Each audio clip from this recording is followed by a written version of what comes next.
And if I may be blunt and honest with you guys, I was a bum, a genuine bum. I was the laziest man on earth. All I did was stay home, play World of Warcraft, didn't go out, didn't socialize. Complete bum. I said, why am I doing this? Why am I wasting my time, giving my time and effort 8-9 hours a day to a boss who doesn't give a shit about me? I was like, I don't have time. Rubbish. I remember when I first started, I didn't have much money. I used my phone to edit everything when I first started. When we reached the lowest point of our life. Syed, it's a pleasure to have you on EduvoTalks. Thanks for coming, man. Thank you so much. I'm very excited to be here. I heard a lot about you guys, and being among these two good-looking gentlemen, my gosh, I feel like, what is going on? I was surrounded by good-looking individuals in Malaysia, but whoa. And I found out he's a footballer. No, well, but I appreciate the praise, but it's all about you today, man. Nice, man. Appreciate it. No, Syed, so one thing, the first time I saw a little on your profiles on social media, I was like, what got you into all that stuff about the universe, really? When did that start? It started when I was studying in America. Before I went to America, I was studying aviation manufacturing, but when I was over there, I took aerospace. Now, it wasn't really my education that made me fall in love with space. However, it was me being able to witness a rocket lift off in front of my eyes. We studied at a place called Embry-Riddle, and I think about 40 minutes away was where the rocket lift off. And being able to witness that made me realize, holy shit, we are so tiny in the vastness of the universe. Realize, holy shit, I started going deep into space. My university didn't teach me anything about this. I consumed content in regards to space from successful content creators like Astro Kobe. They made me dive in to space into more. Ultimately, it was all about the ideology of realizing how tiny we are in the vastness of the universe, and that made me go all into space. Wow. Yeah. So that profound, like that experience changed the way you actually perceive the world. Yes. Yeah. Wow. That's really, really interesting. And in a sense, people know you obviously from your social media accounts. And at what point did you really just decide, you know what, let me start to do content about it? I've done a lot of odd and interesting jobs in my past before. Some of it I enjoy and some of it I hate. But I had one very bad experience with my boss. I don't know why I'm looking at the camera. I'm just so used to being a content creator. I had a very bad experience with my boss at my old company. So I went to this company shall not be named, or let's just not say that. Okay. Yeah. And I was doing sales, and in front of everyone in the shared office, this idiot of a boss cussed at me in front of everyone. Stood up, just cussed at me in front of everyone. Oh. And I felt so disrespected. So I knew then and there I could not do this anymore. I'm not smart enough to be an entrepreneur. I didn't have enough money, honest truth. I didn't have enough money to do it. So I quit my job and I did Grab. I was driving Grab, and I was so much happier doing this. And during those days, doing Grab, you could make like 4,000, 4,500 ringgit. For me, that was like, oh, okay, I'm getting good money. So what I did was every day after I was done with Grab, I would make content every day for 8 months straight. My girlfriend left me because I was a brokey. I had to push my friends away because they wanted me to chill and party and hang out with them, and I couldn't do that anymore because I had Grab to do, and then coming back home I had to make content. But I just did that for 8 months straight. I started out with Spacedollah, failed after 47 videos. And I went to gaming, failed after 29 videos. And then I went to Spacedollah, failed after 81 videos. And after 81 videos, it exploded. Monopoly effect. Yeah. Wow. That's interesting. And you just touched upon you as I don't know, how old were you at the time you started doing Grab? 3 years ago. This is 3 years ago. This is very recent, actually. Yeah. So you started doing Grab, and especially here in Southeast Asia, this is an issue where a lot of young people they take jobs such as doing Grab, and you've somehow found a way out of that. Let's say, I don't want to call it a rat race, but it is a rat race. It is a rat race. It is a rat race. Let's be honest. And at what what moment was there a moment when you were doing the grab where you just like decided, you know what, I can do more, I can do better? Because I think there's a lot there's a lot of this young generation. There's a lot of people who needs these inspirational references. I think everyone can do better. The issue with me, and if I may be blunt and honest with you guys, 4 years ago, I was the laziest man on earth. You will not find a more lazier man than me. Let me tell you right now, bro. I was a bum, a genuine bum. All I did was stay home, play games, play World of Warcraft, play RuneScape, then go out, then socialize. Complete bum. I was just lazy. But after going through all these interesting jobs and realizing that I had to grow up and not enjoying what I do, I said, why am I doing this? Why am I wasting my time going to office, giving my time and effort 8-9 hours a day to a boss who doesn't give a shit about me? Can I say that? Okay. To a boss that doesn't give a shit about to a boss that doesn't give a shit about me. Why am I investing that much time to other people? Now, before I started YouTube, I always complain. I was like, I don't have time. Rubbish. I do have time. I realized if I just wake up a bit earlier or I get my shit done a bit earlier, I will get everything done. But so I just kept on going. And I said to myself, even though there was a 1% chance I could make it, isn't it worth the try? I don't know what the outcome is going to be. I was horrible in front of the camera. I am not Syed Sadiq. Dude is a genius. I am definitely not smart. But even if there was a 1% chance I could make it, wouldn't it be worth it? I mean, we look at the best of the best content creators in the world, and we look at them and we're like, wow, how did they do it? But then when you look back at the old videos of Mr. Beast or PewDiePie or all this big content creator, you realize they are no different than any one of us. Then I stopped focusing on that and that moment, and I realized to really be a successful content creator is about putting the time in a decade. So just focus on little things. What I did was every time I posted a video, I just made it 1% better, 1% better, 1% better. I didn't think about achieving everyone in a short period of time, and I just focused on the long term, and then started growing. Was there because when you were posting, obviously, and you were not seeing any results, there must have been something inside of you that has kept you, because I think many people, they will not go to the length of posting, was it maybe 30 videos then and then 29 more, and has there always been something inside of you that has been said, I'm made for more, in a sense? So again, it's all about perspective. I didn't have much money. I remember when I first started, I approached my brother who was very successful, and I gave him a proposal. I was like, bro, I need 14,000 ringgit, computer, camera, but MacBook lah, like a nice computer lah. And he said yes, but 6 months later, nothing. But I don't blame him because I was a bum. I wouldn't even invest in me, So that's the truth. But what other business can you start with 1,600 ringgit? Because that's all I had before. Yeah.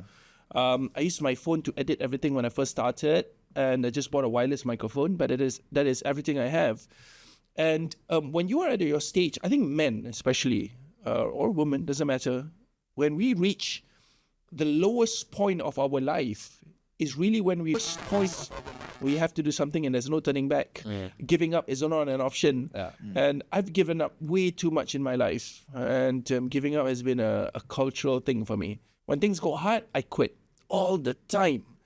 But now, I don't want to do it anymore. I am tired of giving up. I am tired of always giving reasons why him can succeed, but I don't do shit.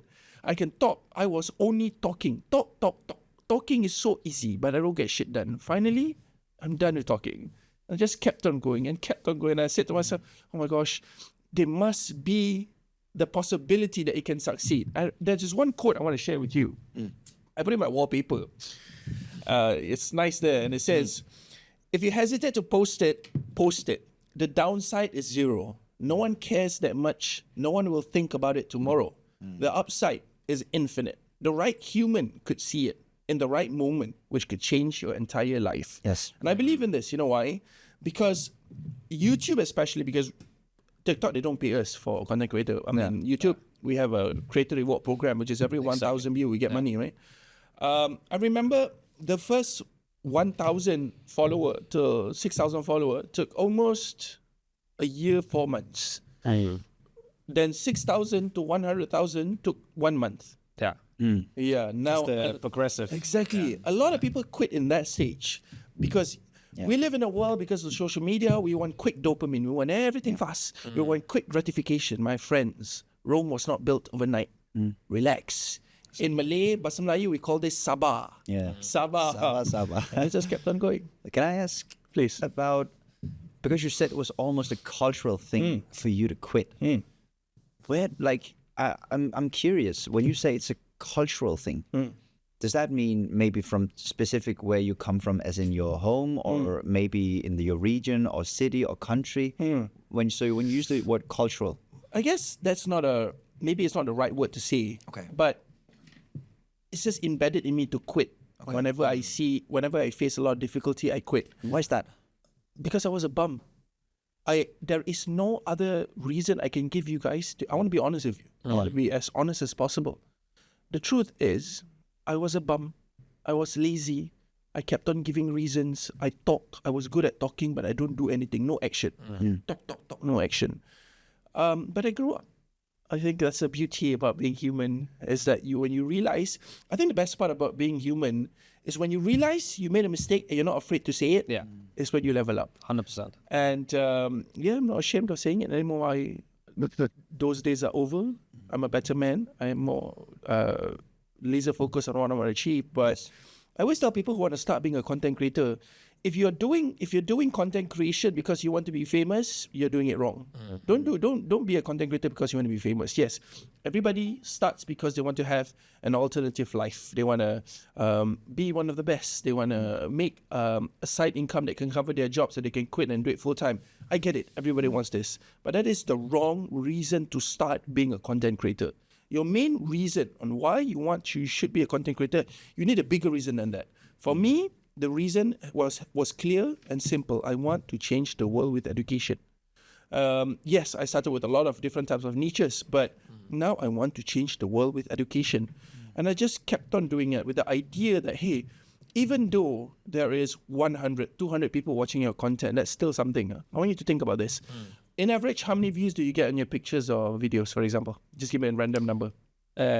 Probably 5,000. Perfect. Yeah. Now, people may think 5,000 is a small number, right? But if I tell you to stand in front of a crowd and 5,000 people is in front of you, wouldn't you shit your pants? Yeah, 100%. So we are so concerned. We compare ourselves with the biggest content creator, looking at hundreds of millions of people. But if 5,000 people stood in front of you right now, you would shit your pants. You would not know what to say. So value the little things, because we all start from 10 viewers and then slowly growing up from there. But yeah, I've strongly believed in this method of growing, and it's been doing very, very well. I see, and that's some very valid points. I think there's, in general, a misconception a little about the whole content creation, because we have the term being an influencer. What is an influencer? And I think for many people who wants to eventually start doing content creation, there's is it taking a photo of your coffee? Is it taking a photo of your body? Or what is it actual? What is actual influence? Sure. And I think one thing that you've done and you've mastered and you are continuously been doing is that you found something that you are, like you said, that bigger reason that you are genuinely interested in, and where you provide a lot of educational value. Can you take us through, like, obviously we know your story with how you started being interested in space, but like for you to say, this is what I'm gonna talk about. This is where I'm gonna provide value as a creator. When did you know that? I only start knowing that when I went out in public, and that time I think I've grown a bit already. I had my first viral content, and I had a little kid approach me, and the parents were telling me how grateful they were that I was able to provide educational content in Bahasa Melayu to the kids about space, because no one in Malaysia is really doing this. Okay. Space related in Malaysia is more of a haram thing. Okay. This goes against even our religious belief. When we don't try to teach these things in my religion. Yeah. And where there is good, there's also bad. I remember even till today on Facebook, people call me kafir. haram. He's the demon. His representation of the demon trying to sway his ways away kids to like space. I'm like, bro, what the? But I said to myself, okay, if you really don't believe in it so much, it's okay. At least there are people that do. And I don't focus. There's a saying in content creation, yeah, guys. You cannot win everyone's heart. Just take care of the people that love what you do. Everyone is so concerned about winning everyone's heart. You can't do that. It is impossible. But just take care of that little circle that really loves what you do and enjoy what you do. However, what you guys see is only... You see Spacedollah bahasa Melayu? Yeah, yes. Oh, bro, you should see Spacedollah English. Yeah, no, we've seen both. Yeah, Spacedollah English is next level.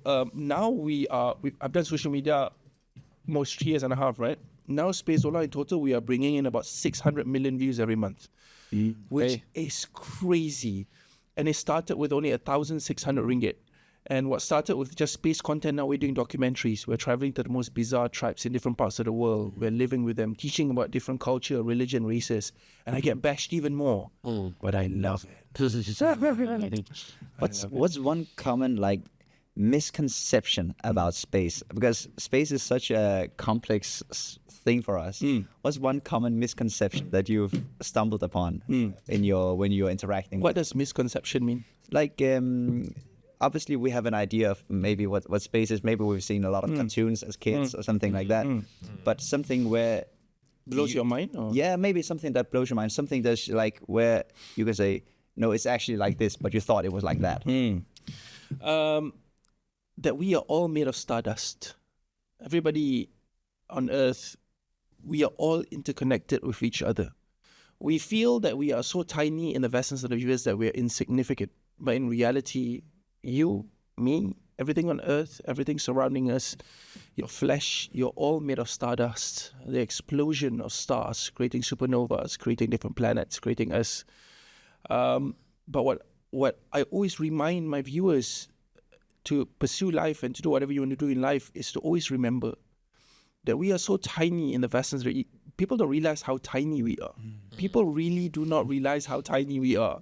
We are smaller than a grain of sand, if you think about it, in the vastness of the universe. Yet, here we are fighting between each other, killing politicians, using religion to... I hate this. So this is what I do. And yes, I do see a lot of hate comments. I get a lot of hate threats too and death threats too. But if I die, I die. The important thing is I try. Yeah, that's in a way that's very beautiful. I think there's space is one of those things where we sort of, some doesn't believe in it, some does, but we all sort of want to know what's really out there. So one thing I really wanted to ask you, please, and this is do you believe in aliens? It is illogical to say that aliens do not exist. It is illogical because just think about this, all right?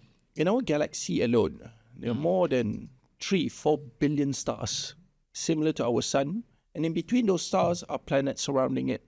Some of the planets are going to be in the Goldilocks zone, the right distance between the sun that allows life to evolve. Are they going to evolve more intelligence than humans? We do not know. However, that is only in our galaxy alone. In the observable universe, there are more than 2 trillion galaxies. 2 trillion. Are you telling me in between those 2 trillion galaxies, there are no intelligent life? It is illogical. However, there is no proof to tell you 100% now that aliens exist. All the alien sightings and all this, I do not believe. Even Elon Musk, who has SpaceX and hundreds of satellites in space, has not seen any hard proof about aliens yet. Yeah, and 95% of the alien sightings is in the America. US. Yeah, why? Anyway, so why? I was so saying it's the same thing too. Yeah. I think if aliens do exist, there would be multiple reasons why they should not contact us. One, it could be the zoo theory. If you go to the zoo, do you talk to the monkeys? They're like, hey monkey, how you doing? Do you play Clash of Clans? Do you want to WhatsApp? No, because the monkey is not the level of intelligence we are. So if an alien has the technology to travel faster than the speed of light, coming from a distant planet to Earth, why would they want to bother us? What would they obtain from us? We are like monkeys, unintelligent, not to their level at least. That they would just enjoy watching us like a movie. They wouldn't want to bother us, and they would just watch and monitor. We also have the great filter, which is even more scary. So it's even scarier to think that there is no alien, because if there is no alien, that means a great filter exists. That means every intelligent life will reach a barrier where there is no passing that. What might that be? Yeah. But I really want to believe aliens exist. I strongly want. It's illogical. Yeah, but I cannot give you the answer to tell you yes, 100%. No. Okay, but I think that's honestly what people really want to know, because obviously you just want some hard truths which you cannot provide just yet. One thing many people tend to do when talking about space, it can seem a little overwhelming, because I mean we have a hard time just like comprehending the world we live in. Right? And you've just sort of like made a perspective of how tiny we actually are.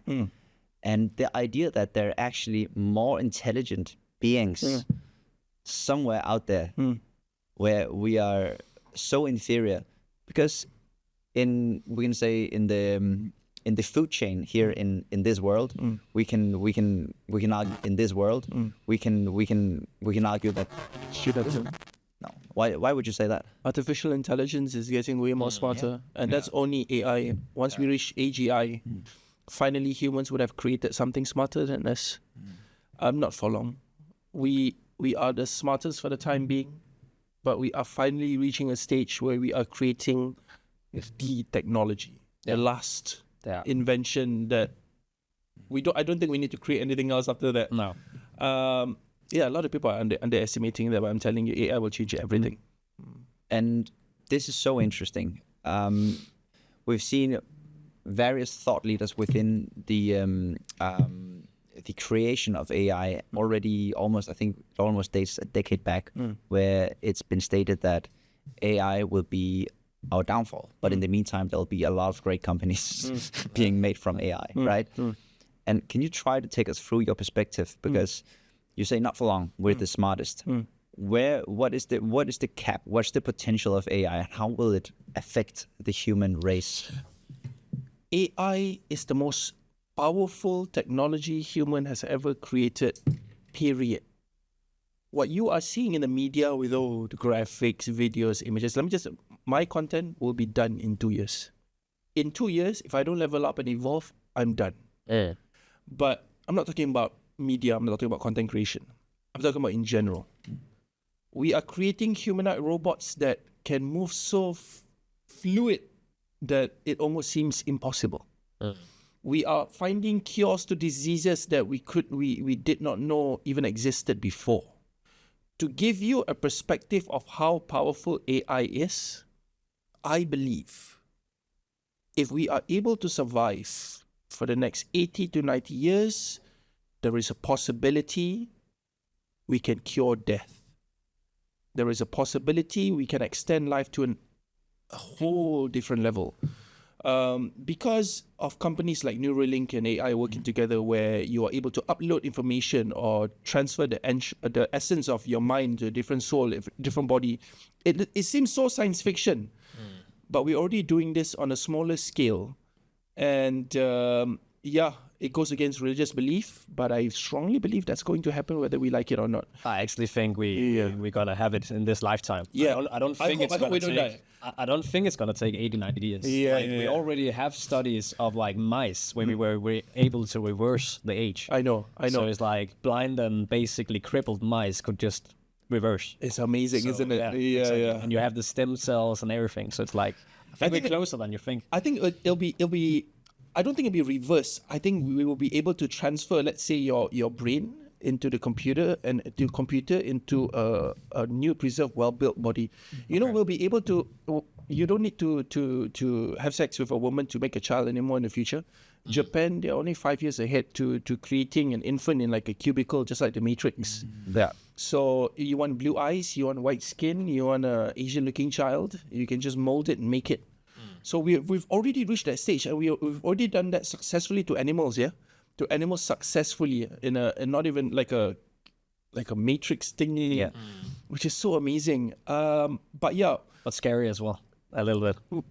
I think that's the evolution of humanity. Yeah. I think for humans to evolve, we have to evolve together with AI. It won't be like Terminator, I hope. But for us to evolve as a race, we need to adapt together with it. This is where companies like Neuralink come in. Would you do it? I have a personal question for you guys. If Neuralink comes out, I mean, maybe not the first edition. Maybe do you know Neuralink? Yeah. Okay, maybe the 5th or 6th edition. Having a chip in your brain where you can control all technology. I want you to imagine you're going into a room, you don't have to think. You just go into your house, all the lights turn on, TV turn on, just think about it. Would you do it? Not the first edition, maybe 6th, 7th edition.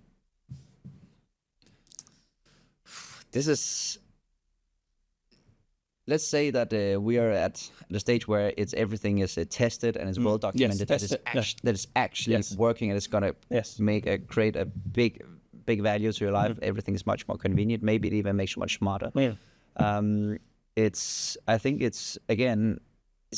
the instinct of us will just say no way.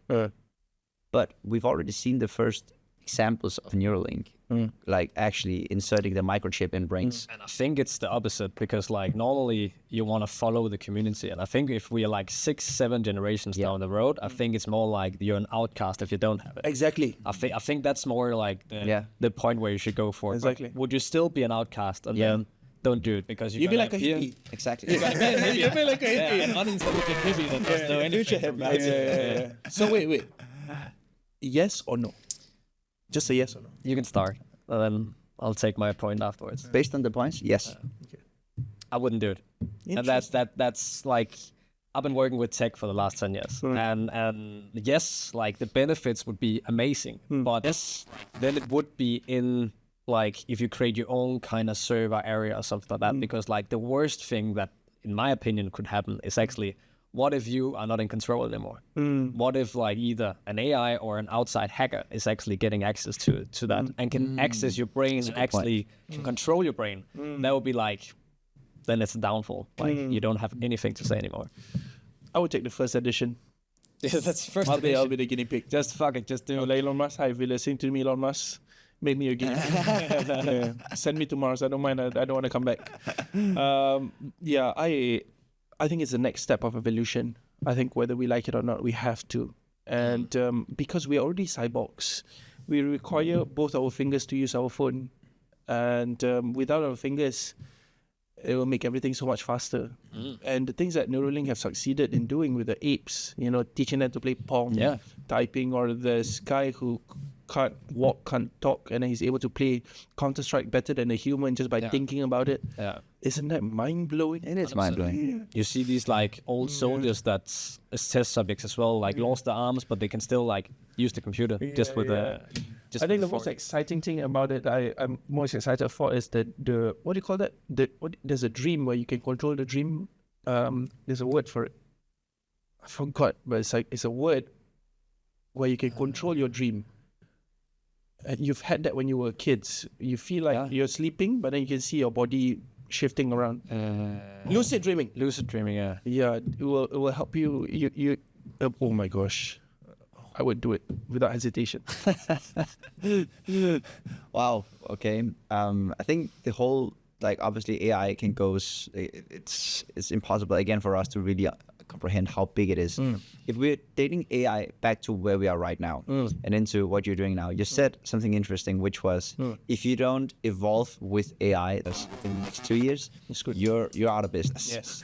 And I think there's a lot of people who now hear that, like, oh, well, what I'm doing, especially people who've spent years of doing education and going to universities. Imagine you've been attending university to obtain a master's degree, only to find out that, okay, I'm actually out of business because of AI. There's no need for me. Sure. How do we ensure, in a sense, that we stay relevant? You can't.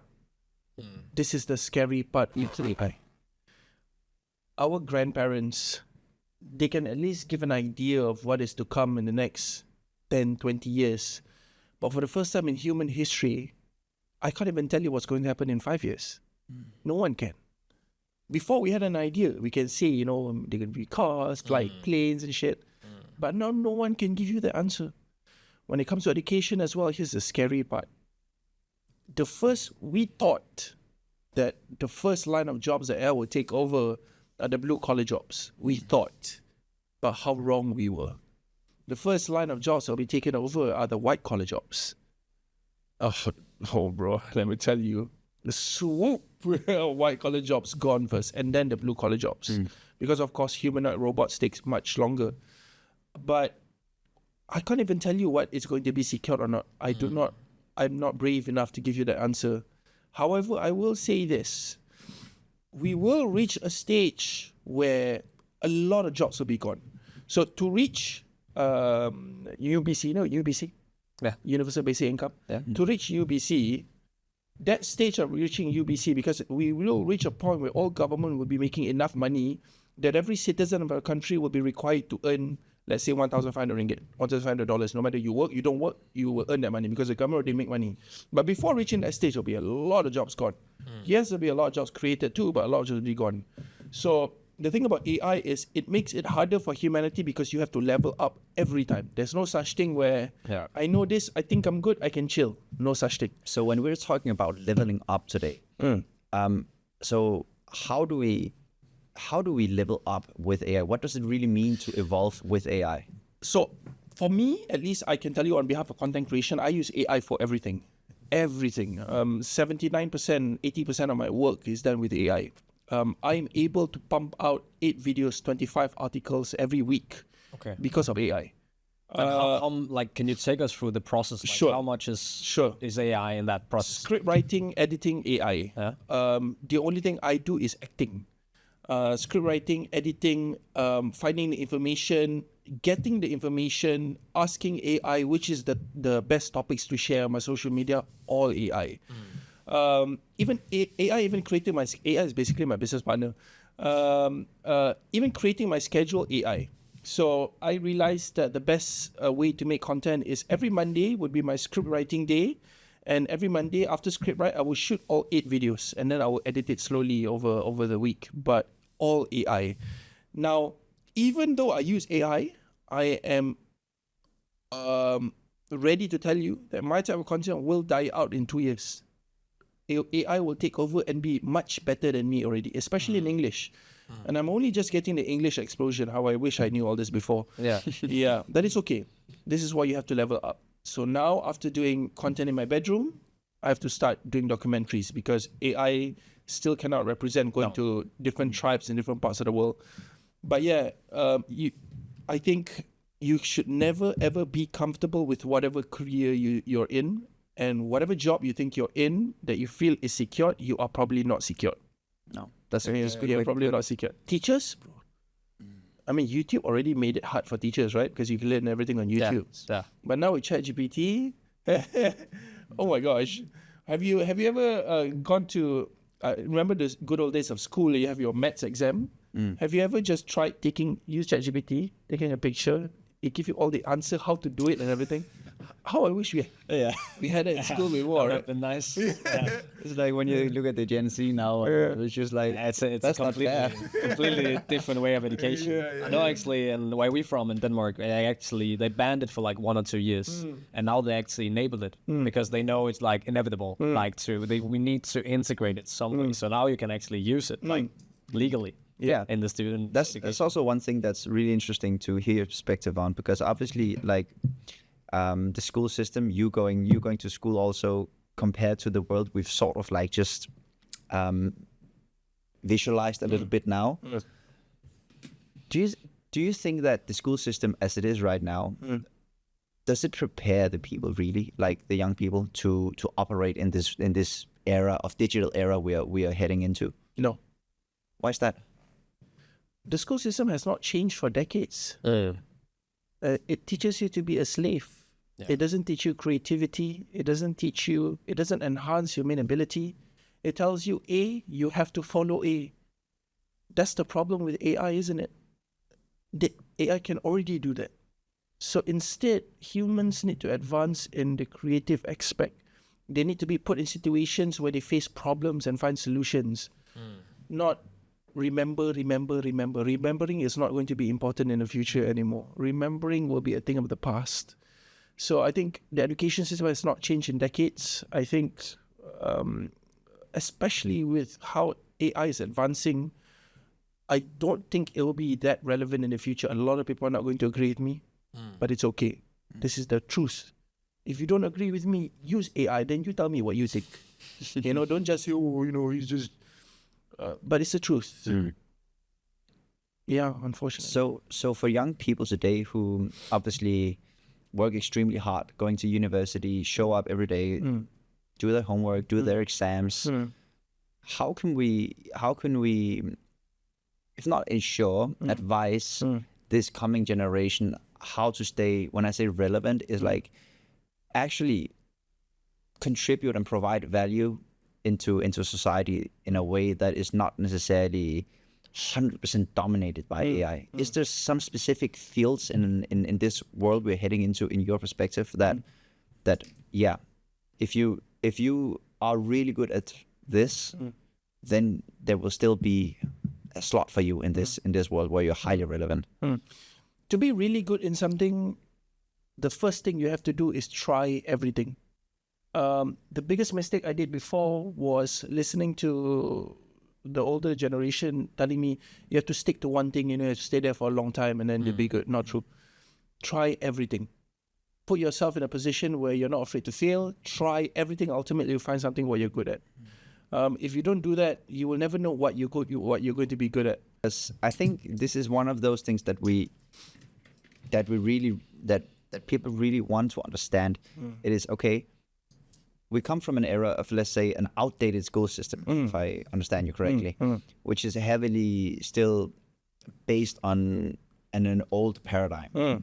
We're heading into a digital era where AI is somewhat inevitable. We need to understand it, how to utilize it somehow to stay relevant, if I understand you correctly.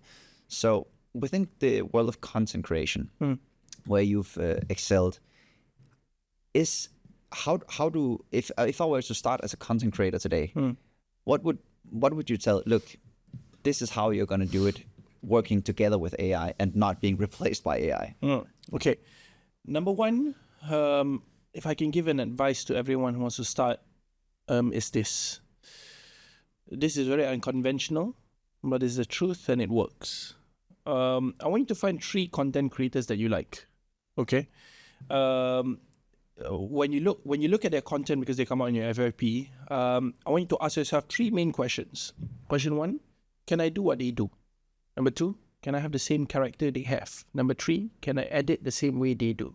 And then I want you to duplicate, copy bulat-bulat the top 30 videos. Why I say copy? Most people will tell you, oh, there's no original. Bro, your clothes, you think everything you wear was you created it. People created it before. Don't be talking to me. How many times did they remix Spider-Man? Stop talking to me about original.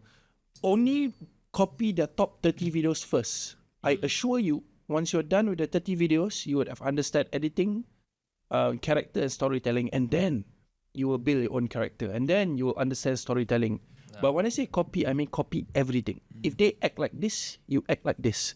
They have mastered one thing. Social media, the most important part about social media is not the hook, it's not the how you look, nothing. The most important part about social media is the ability to make you watch the video till the end. Not the hook, the title, nothing. Everybody mistaken a viral content. They think a viral content is about the hook and all this. Yes, it's important, but the most important part is your viewers came to your channel, they watch the video 75% finish. Then the video goes viral. And that analytics you can see in social media. But when it comes to integrating AI, you can use AI for almost everything when it comes to content creation. Script, I use script for all my content. I use AI for all my scripts. However, to be relevant in social media is very easy. All you have to do is just think, what human essence do you bring into your content that AI cannot do for the time being? Number 1. Number 2, don't focus on what is to come. You don't know if that's going to happen or not. it's a waste of time to think about AI is going to destroy your social media. I can tell you right now, I think my content 2 years screwed. But why would I want to waste my time complaining about it 2 years when I should just start now? Oh. We are also concerned about what's going to happen in the future that we are so afraid to start. Don't be a bum. Don't give 110 reasons and just start. And then you will learn along the way.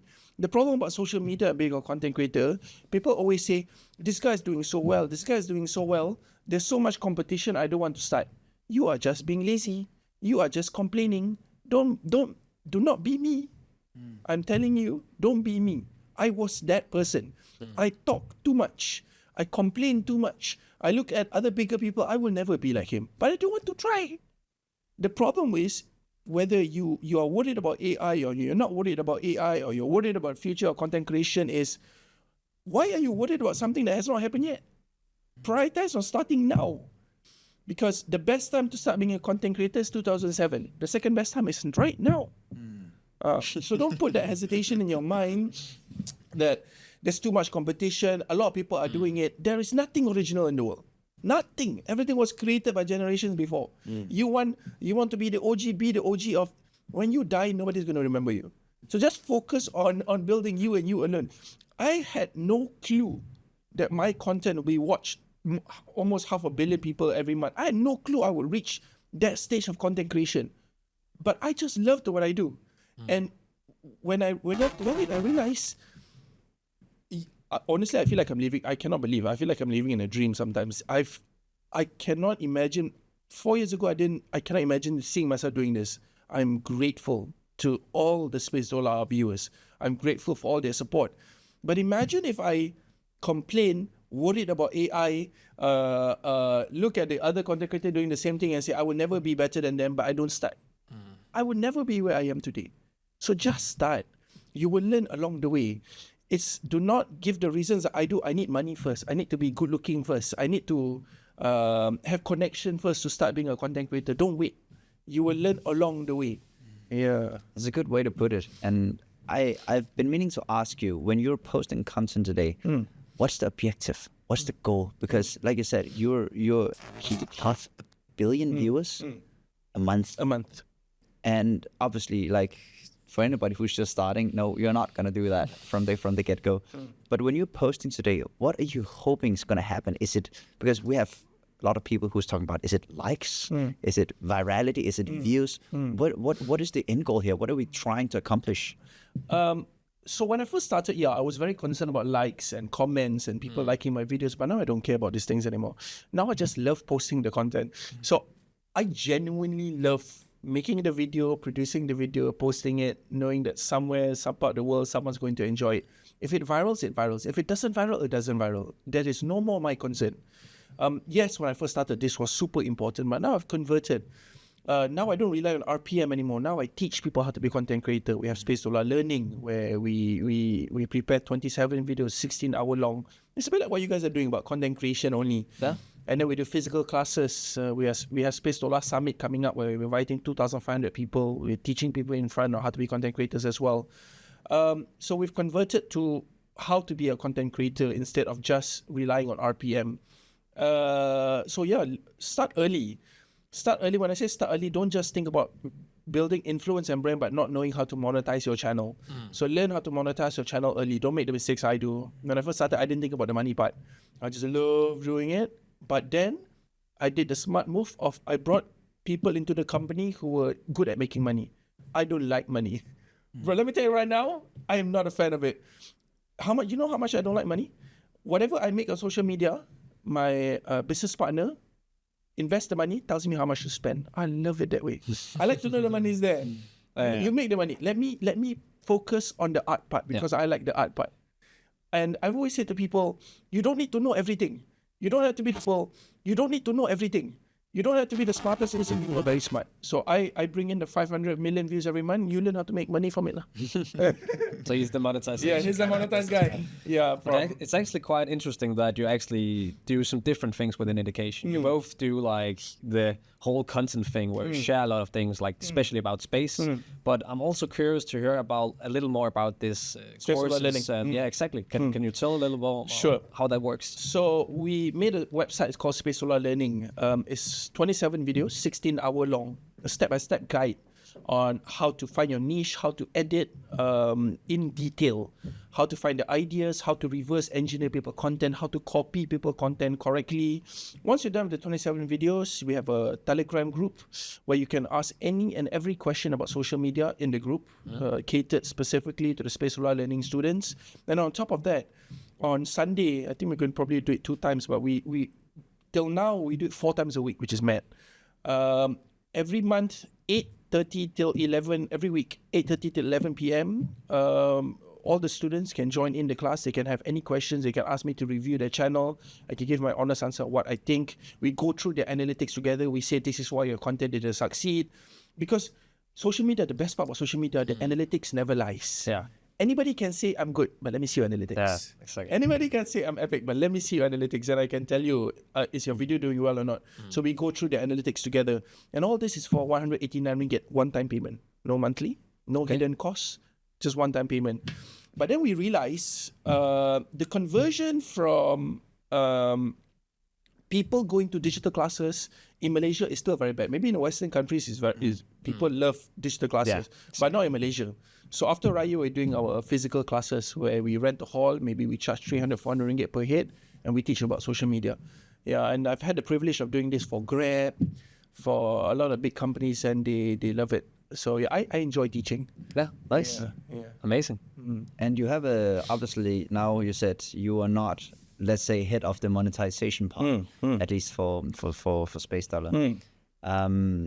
But you are very much in touch with the art side, you said. Yeah. And I find that very interesting. So you told us at the get-go from this episode that for you, you needed more of a vision. It was not enough, like, obviously, we also want financial freedom. We want to travel all the time.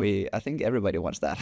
But that will come. Exactly. Yeah. But you basically said also now, for you, in a sense, regardless money or not, you would be doing what you're doing. I would do this for free. Yeah. I love this so much that I am willing to do it for free. I love this so much that I am willing to not make a single penny because I genuinely love it. If you love what you do and you're willing to do it for free, I assure you there will probably be a way of you to monetize what you love to do. Now I remember what I want to say. The problem with people these days, okay? This includes me before. The problem with people these days that we live in the era now, we always say, aku tak ada masa.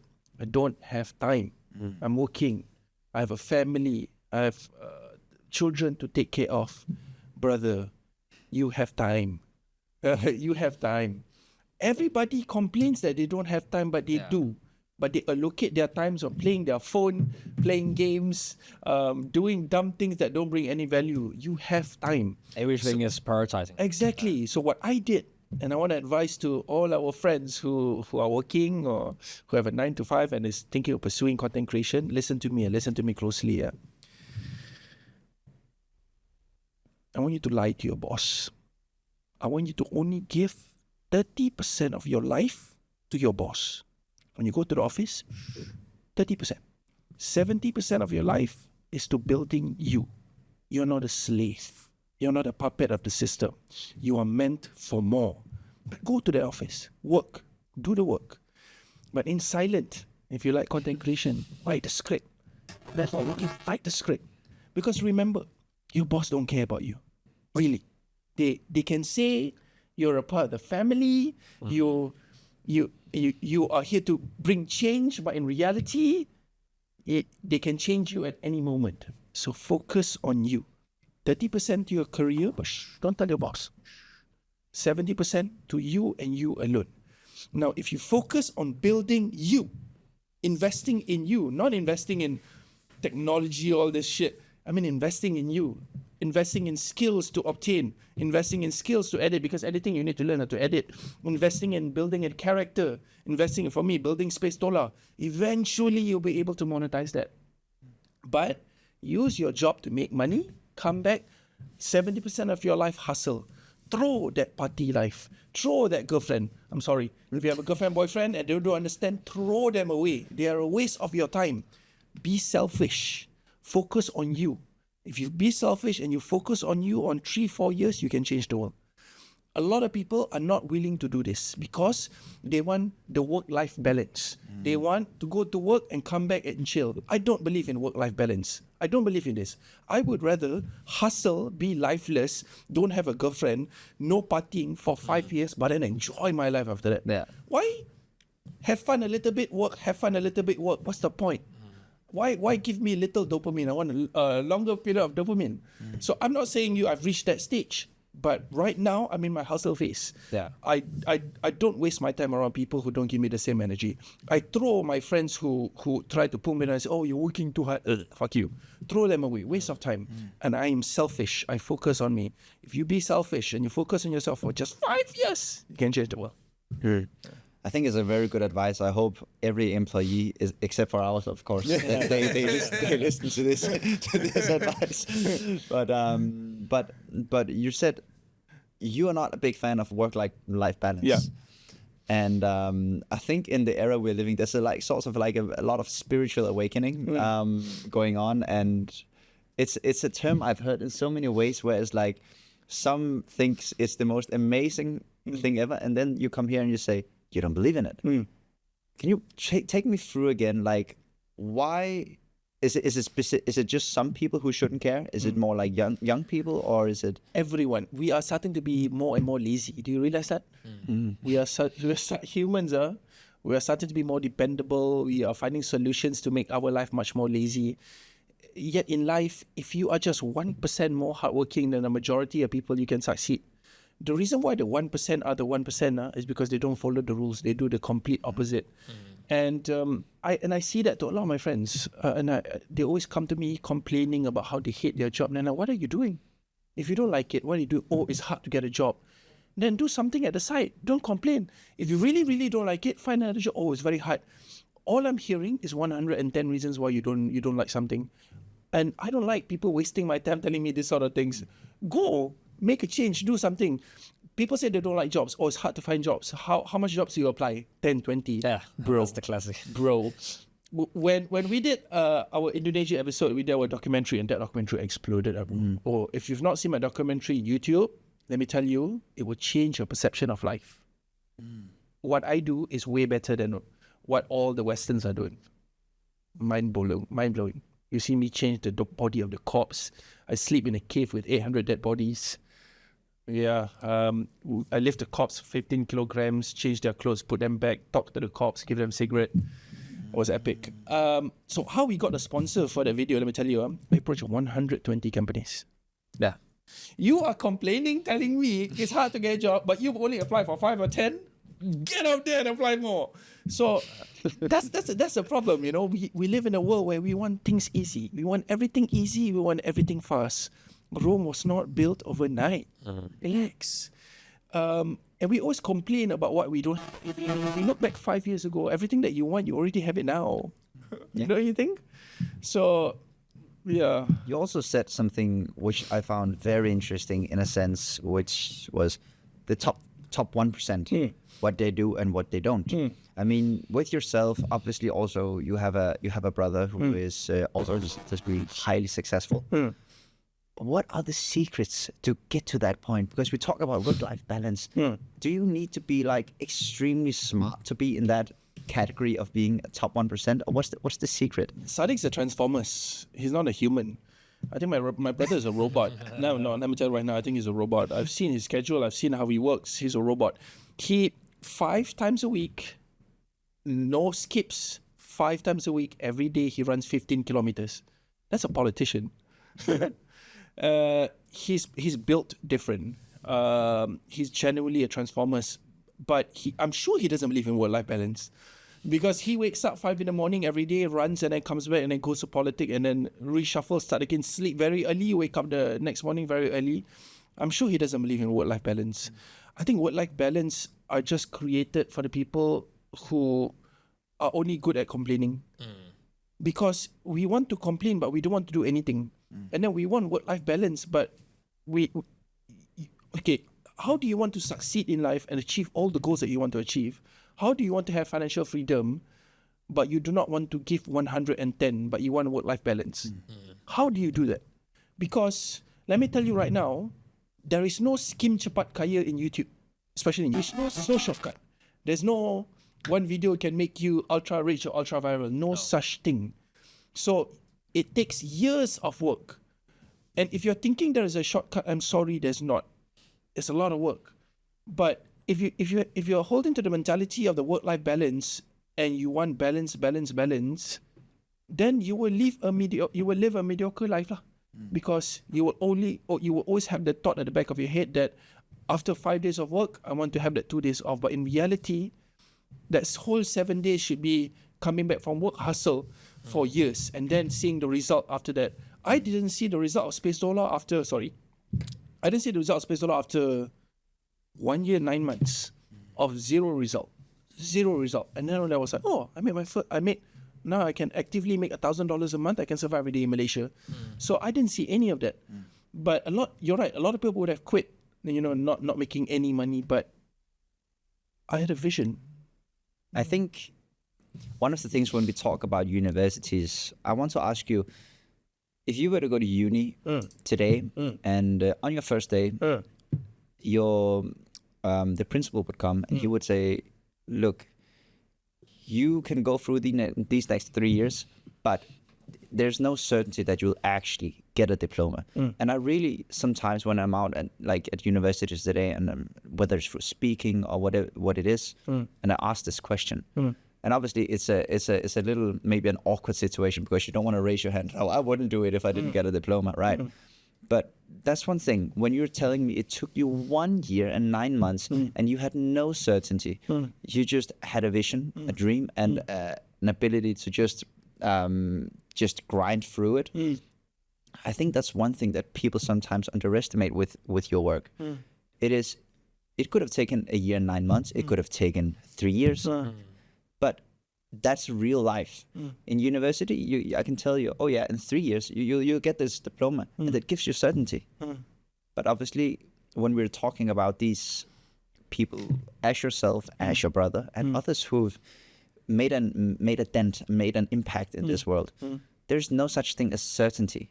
You don't know. You just have this dream and vision. I've never thought it from that perspective. And it's because that's something people underestimate. Okay, so if you think now you just have to wait a year and 9 months, no, that's not your journey. That was your journey. Yeah.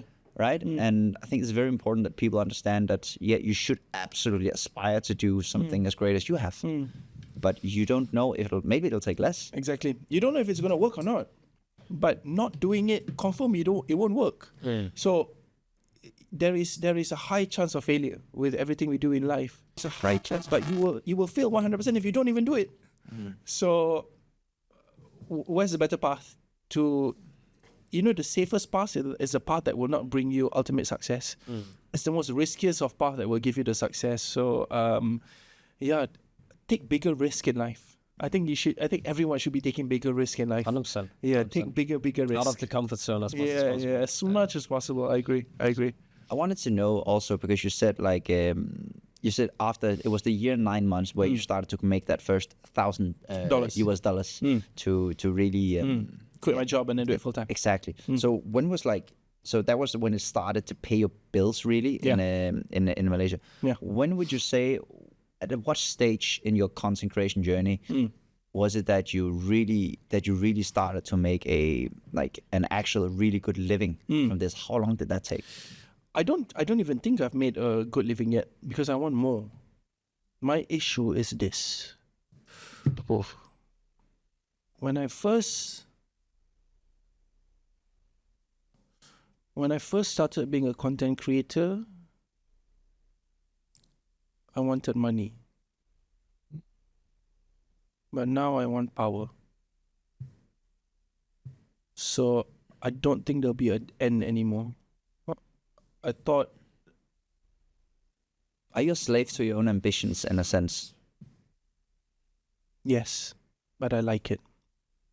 I want more. If you were to explain to me in a sense, how's that different from a slave to your own ambitions and a slave to a society? Because I choose to do it. Okay. No one is forcing me to do it. No one is telling me I have to wake up at this time and go back at this time. I want to do this. I want to be hyper addicted in this. I want to be laser focused in this. I want to throw negativity. I want to go all in. People will say that's an addictive behavior, but hey, whatever. I have an addictive behavior then. But at least I'm doing something. You know. This is why I always tell people: don't be too focused on the money part. As long as you can survive, but just focus on building you. People are so focused on being rich quick. Yeah. Yeah, that's a myth. Yeah. It don't happen. You know, all this crypto rich overnight and all this. I think that's risky. It's better you to build you, you know, as a character, and then there's a lot you can do for yourself. But I really believe social media, it will be the most prominent jobs in the future. Honestly, with after AI taking everything over, I think content creators will be the main gig of the future. I think if you think from this perspective, at least how I see, we talked a lot about AI. Now we speak a little about social media, and you as a brand, Spacedollah. One thing you have that is hard to emulate is trust. Obviously, there's people who dislike what you're doing, but there's also a lot of people who genuinely want to participate in your courses, in your teachings in general. That's trust. And you said something earlier, which was you wanted power. What is power to you, and why do you want it? Power to change tides, power to have a voice, and don't need to be in politics to have power. Politicians are usually with this sort of mentality and mindset. I don't need this.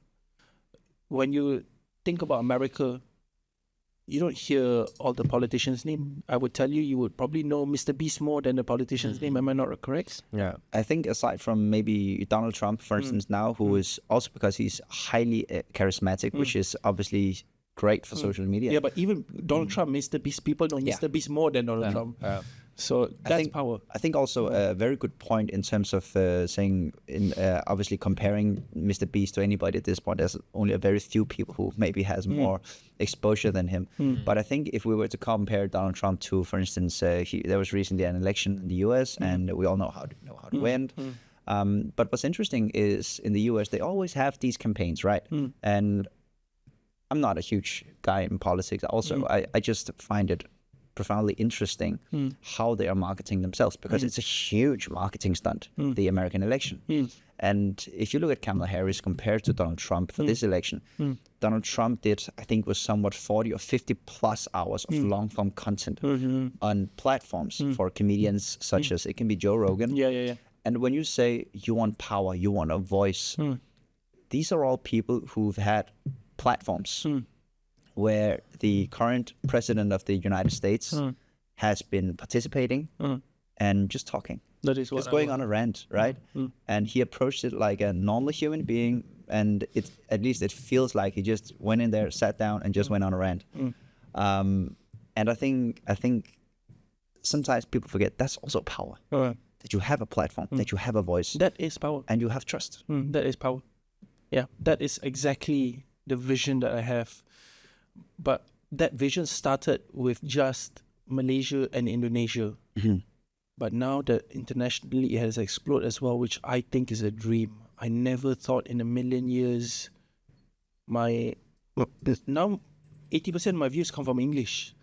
And I started Bahasa Melayu. My English was so crap, bro. But I learned. I had to. I had no other choice, you know. But now, knowing that I can obtain that sort of views in 3 years, what I can do in 10, it excites me even more. Yeah, it's going to evolve. It's going to do a lot of things. But I believe one day the politicians will come to me. Podcasts, all this stuff, 100%. Well, you definitely have them around you, don't you? So it's a. I've grown out of it. Now I have my own belief that I want that. You need my help, you come to me now. I don't want to come to you and ask for help. So in a sense, because obviously we've touched upon many topics now, and now we speak about power. At first, it was more in a sense the vision of content creation. As a man, we talk not just content creation now. What's the mission you're on? To change the world. To change the world. I am sick and tired of higher tier people dividing us based on religion, skin color, what you do, what you say. I am disgusted with this, and I want to change it. People talk about doing something, but they don't do anything about it. I'm going to do something. Whether I die, whether they kill me along the way, kill me. I'm just going to try. Whether I fail, it does not matter. I will try. I'm not afraid, and I've been getting all these threats. I am not afraid. If I'm meant to die, I can die driving the car. I can go into an accident. The idea of being afraid, fearing death over what you cannot control is a waste of time. So I want to focus, and I know I will face a lot of challenges. I know a lot of people will not like me, and I've been seeing a lot of that lately, especially when it comes to space content. But I don't care. Hate me. Say whatever you want, but you will still watch it. You may not realize it now, but in the future you will realize it will change your life. It's a really interesting ambition to have. But what would your approach be to actually make that kind of change? Have you any plan or some thoughts about how education alone is changing the perception? When I don't know if you consume Spacedollah, maybe Basmala you don't consume, but every time you watch a content that's educational, you learn something new. Changing the world doesn't mean politician level, climate change. If I can give 5 minutes of your life and make you learn something, that's already changing the world. 100%. So changing the world is not on the grand. Whenever I say changing, people always think, oh, it's a grand scale of things. No, it's not grand scale of things. Those millions of people watching the content, enjoying the videos, and realizing, I learned something new today. That is changing the world. More of those. Yeah. It also strikes me how you seem like a guy to me that at this stage of your life really settled with a lot of your beliefs and how your perspectives are. If you were to look a little inward now, and I'm going to challenge you a little, what is there something right now where you particularly can say, I still don't have the answer to that? I don't have the answers to a lot of things. I genuinely don't have the answers to a lot of things. I am not a man that knows everything. But I promise you, if I don't know, I will learn. I'm a man with a lot of mistakes, a lot of past which I do not care about anymore. But I learn. We are not supposed to know everything in life. We are not AI where we have a computer in our brain. But it's okay to say you don't know something. Yeah, don't be that guy that acts like you know everything, and learn along the way. Life is all about learning, Yeah, for sure. And obviously we've touched upon the current version of you and the past version of you. And you've mentioned several times now that you saw yourself as being a bum. If you were to see yourself 3 years ago right now, if you were sitting right next to you, because I think one thing also is, how do we actually communicate with this young generation? Because times has changed. I see a lot of people now who, unfortunately, especially in the young generation, who feels like they're extremely sensitive to information. And if you were to talk to yourself today, if you were to advise yourself today, how would that sound like? I will not help me. The best thing that my brother did to me, Sadiq, hey Sadiq, the best thing that Sadiq did to me was not help me. When you help people, we become dependent and lazy. Sometimes you need to learn the hard way. You need hard love. Hard love.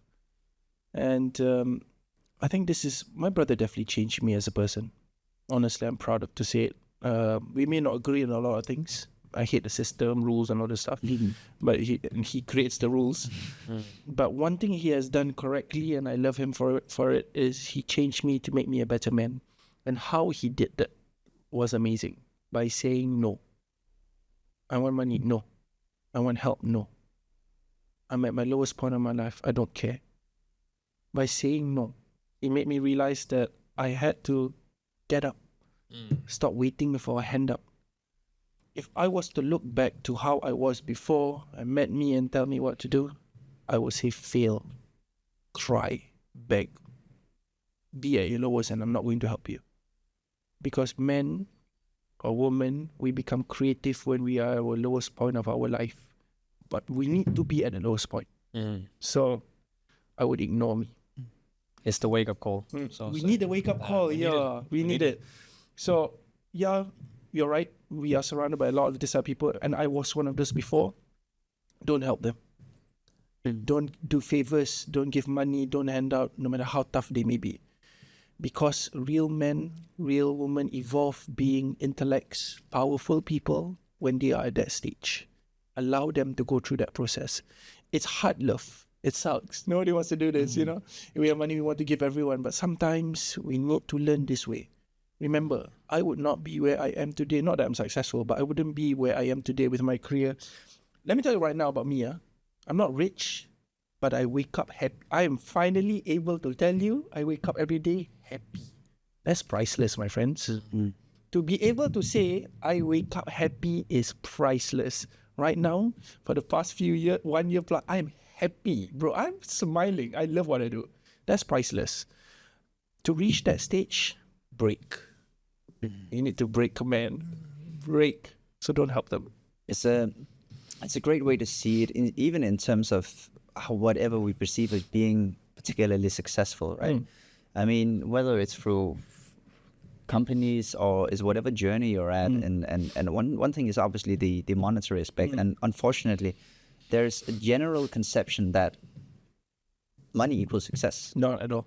Yeah. I wanted to hear your perspective on that, because you say obviously I'm not rich. I mean, that's obviously very relative to who you're speaking to.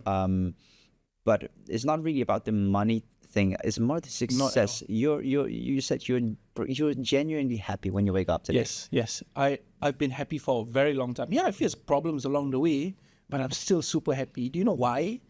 Because again, I've not reached that financial situation where I can have everything that I want, and I don't think I'll be that guy anyways. I've never really cared that much about fancy stuff. I mean, I like technology, PlayStation, games. I'm still a nerd.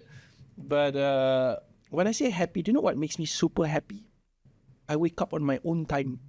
I can sleep late. I can wake up early. I am the boss of my time. So you don't do the 5 a.m., 5:15 kilometers? No more. None of that shit. You know what I do? My regular mornings, I wake up, I go for a hike first. Okay. I go hike Bukit Kiara. All my friends go to office. I go hiking. I chill. I balik. I edit. I can lie down in bed. I can do whatever I want now. That to me is happiness. My time, my whole day belongs to me. Not to building other people, not to assisting these people. But for me to reach that stage, require years of lifeless careers. No results and nothing. But now, being able to have 24 hours to do whatever I want to do is pure happiness for me. Pure happiness. Is that success to you? Yes. I am successful already. I am successful. That time is mine. I am successful already. Yeah. I think it's a great way to put it. Obviously, you said with your whole analogy of 30%, 70% in terms of like... That is especially for a job you don't like. Yeah, exactly. I think you don't like, especially. If you like that job, by all means. But a lot of people don't like what they do and they still have to work. But it's also great that you can say you are successful, because like personally you see a lot of people that is like having the whole hustle phase, they grind and they keep wanting more. And of course it's good to have the ambition, but I think it's also good that you can actually stop up and then look at what have I accomplished. Like, because some people keep telling themselves like I have done nothing, but they actually maybe reached like 100,000 views a month or something like that. It's already, a lot of people underestimate what they can do in a long period of time, and they always say they have not reached what they want to achieve, but 5-10 years ago they wanted all that. So yeah, but for me success is definitely not money. 100%. For me success is time. The freedom. The freedom. Yeah, if I want to travel, if I want to fly, if I want to meet my friends, if I want to go mama, I can do that anytime. Yes, I have work. Yes, I have editing. I have my team to take care of, but that's all on my own terms. Okay, here's another thing. How life has been such a lie to me lately. I thought that when I became a successful content creator, I would be free. I would relax more. What a load of dog shit. What a load of dog shit. I'm working so much more now than when I was working a 9 to 5. So much more. But I love it. Because it's my own time, my own terms, you know. I don't have to go traffic jam in the morning. Oh my gosh, in the car listening to music, being all miserable. Yes, we work much, much more. But I love it. I'm happy. And I can go to the gym, I can chill. So I think as we're like getting towards the end here, I also wanted to ask you for, obviously we've heard you if you were to advise yourself. Now, on a more general note, if you were to advise, particularly the younger generation now, in terms of if you were to get into content creation from tomorrow, what am I doing specifically? How do I get started? How you get started is very simple. You have everything in your hand. You have your phone, which you can use everything for. Edit, shooting. That's what I used when I first started. All you have to do, and I say this to all my students, especially when they first start, copy. For the first 30 videos, don't think about originality. Don't think about I want to stand out compared to other people. Waste of time. The originality will come along the way. The character will come along the way. The storytelling will come along the way. But for the first 30 videos, I want you to copy 100%. Copy 100%. Yes, it is unconventional. People will say you copy. But why do you care so much about what people think? We live in a world that we care so much about what people think. Don't you agree? 100%. We dress nicely, we fit and everything because we care about people's perception. Why? Why do we do this? What a waste of time. I've done this before many times. I think 3-4 times in my social media, we did social media manipulation. I wanted to prove to my students that bad virality, what happens when you receive bad virality. I love my students so much and I try to teach them in the most direct way. So I said, okay, today I'm going to make something in a podcast that causes bad virality. I want you to see what happens, how long the backlash is. When it comes to bad virality, my friends, people generally forget in 3 days. If it's massive, 2 weeks. Everybody have their own life. Everybody have their own problems and family. No one gives a shit about you. We are so concerned about our surrounding, about what people think, but in reality, they got their own problems. So when you want to be a content creator, first, learn to reverse engineer people content for the first 30 videos. Don't waste your time about originality first. That will come later. Number 2, be selfish. Be ultra selfish. Think about you and you first. And then take care of your community. But if you cannot take care of yourself, what a waste of time. And number 3, which I think is the most important part, stop thinking about people's perception of you. Stop thinking that the world is thinking about you because the world have their own problems, and just focus on yourself. I think it's a great point. I think at some point we, especially if you live a life with exposure, I mean, whether it's through being an athlete or it's through content creation, it's like in your late teens, maybe start 20s, you like you said, you're hypersensitive to, because you think everybody genuinely has an opinion of you. Then as you grow older, you start to get to a point, okay, nobody actually really cares about me. Yeah. And at some point it even tips further, which is you realize, oh, nobody gave a damn about me in the first place. Right? And on that, I wanted to ask you, because you've also obviously with all that exposure been going through these phases of the fear of other people's opinions, the FOPO. And what do you think, you 3-4 years ago, if you were sitting next to you, what do you think of the man sitting there?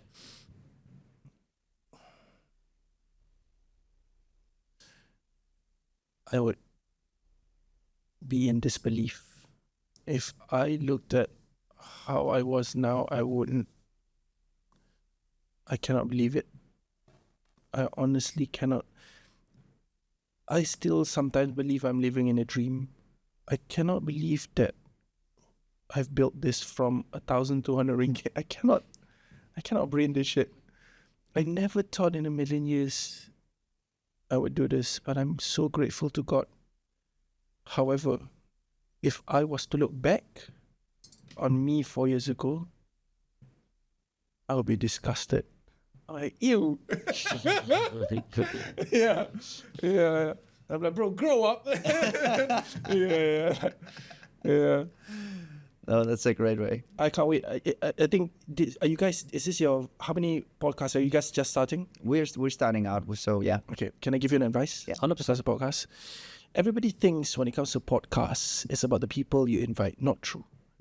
The podcast succeeds because of you as a character, both of you. Number two, to succeed more on a podcast, you got to play social media manipulation. Oh, you got to do a lot of those clickbait content that manipulate social media. Research that is very interesting. Be more clickbaity and don't follow the rules. So content creation, you're not supposed to follow the rules. If everybody goes a line, don't follow that line. Yeah, the line is meant to be broken. Rules are meant to be broken. But when it comes to content creation, you need to follow the rules. Trying to be like everyone else is the biggest failure in social media. But that originality comes after copying. So copy first. Yeah. Absolutely, and appreciate the feedback. Obviously, it's definitely one of those things where it's social media today is so much about attention. You said it yourself. Whether it's not the hook, it's about how long can you maintain your people's attention, right? And if you, from a very logical standpoint, if everybody's doing these 4 rules and everybody has these 5 hooks and everybody has these 5, I don't know, body text scripts, then obviously you'll blend in. So it's a great point in a sense. It's about attention. So actually, you just don't want to follow that. Yeah, exactly. I've never really followed by the books too much when it comes to making content, and I've always strategized everything that I do. I love social media manipulation. I do that a lot. Was one situation where I was like, how do I get the politicians' attention to know that I exist? What's the craziest social media manipulation technique you've used? Going to a podcast and calling myself Illuminati. Yeah, we were in an hour podcast, and my friend was like, bro, I want to build my social media. I'm like, okay, let's do this. I want you guys to act like you're shocked. Okay, and I want you to ask me, what do you think about Illuminati? And I was like, saya sebahagian Illuminati. Sebenarnya, boom, ultra viral. But then when they watched the full podcast, they realized it's all made up. But it converted from the short of 1.9 million to almost 300,000 on YouTube, making him money already. So we do that. And then another time, politician, because I want the politicians to know I exist. I don't want to use Sadiq. How do I get their attention? How do they know I exist? So I made a content about Tonka. Was like, oh, if politician causes trouble, do this. And I said at the end of content, make sure you tag all the politicians, hundreds of thousands of tagging politician name. And then one, I shall not know your name. I shall not name you. He was like, oh, I know you. I knew you from this podcast. The goal is for them to just know you exist. Yeah. That is social media. You need to leave breadcrumbs for them to realize this guy exists. So I do this to manipulate. I mean, it's unconventional what it works. Yeah. It's a great way to put it with the breadcrumbs, right? We all understand that analogy. It's what works. It works. Yeah. All right. I think for us, we've been covering all the topics with you. So thank you so much for coming. I wish you guys the best. Keep on hustling.